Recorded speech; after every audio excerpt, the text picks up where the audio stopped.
Hello, मेरा नाम अबरार भट्टी है और मैं एक्सेस में फाइनेंशियल मार्केट स्ट्रेटजिस्ट हूँ।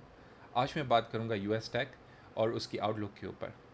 अमेरिका की बड़ी कंपनीज़ ने अपनी अर्निंग्स रिपोर्ट को जारी कर दिया है, जिसमें मैक्स 7 कंपनी शामिल हैं और उन कंपनीज़ में आते हैं Apple, Microsoft, Nvidia, Tesla, Meta, Google और अमेज़ॉन।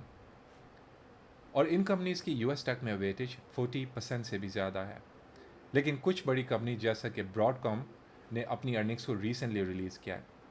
अर्निंग्स काफ़ी अच्छी थी ब्रॉडकॉम की, लेकिन फॉरवर्ड गाइडेंस कम होने की वजह से स्टॉक्स डेप्रिशिएट हो रही हैं। अगर हम बात करें यूएस टेक की, तो काफ़ी टाइम पहले रिटर्न काफ़ी अच्छा था, लेकिन अभी एआई हाइप कम हो गई है, जिस वजह से इन्वेस्टर्स और ट्रेडर्स अपनी पोर्टफोलियोज़ को मुख्तलिफ सेक्टर्स में रोटेट कर रहे हैं।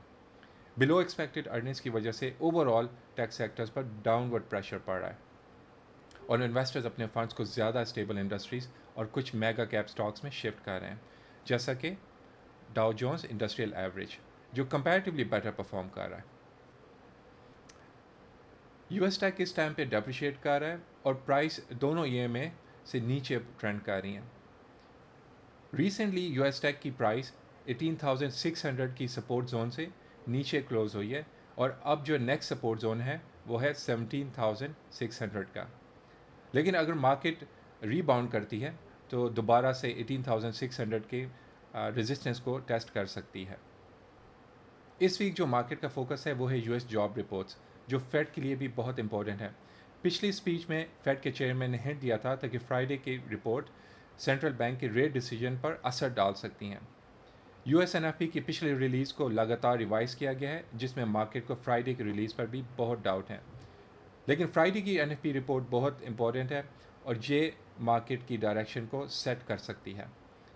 एनएफपी की लेटेस्ट रिपोर्ट के मुताबिक 142,000 जॉब्स ऐड हुई हैं, जो जुलाई की रिपोर्ट से कंपैरेटिवली बेटर हैं। और फोरकास्ट जो थी वो थी 165,000, जो रीसेंट रिपोर्ट है वो फोरकास्ट से कम है। अगर हम अनएम्प्लॉयमेंट को देखें तो वो डिप होकर 4.2% हो गई है। एनएफपी की रिपोर्ट के बाद 0.25% रेट कट की प्रोबेबिलिटी बढ़ के 70% हो गई है और अभी कम लोग एंटिसिपेट कर रहे हैं कि फेड 18 सितंबर की मीटिंग में 0.50% को कट करें। रिसेशन के बारे में कंसर्न और यूएस इलेक्शन की वजह से मार्केट पार्टिसिपेंट्स इस वक्त रिस्क अवर्जन शो कर रहे हैं। मार्केट सेंटिमेंट्स इस टाइम पर फ्रेजाइल हैं और सितंबर में सीजनैलिटी की वजह से भी मार्केट यूजुअली डाउन रहती है। सो आज के लिए इतना ही। मेरा नाम अबरार भट्टी है और नेक्स्ट टाइम मुझे ज्वाइन करें एक और इंटरेस्टिंग टॉपिक के साथ। Thank you.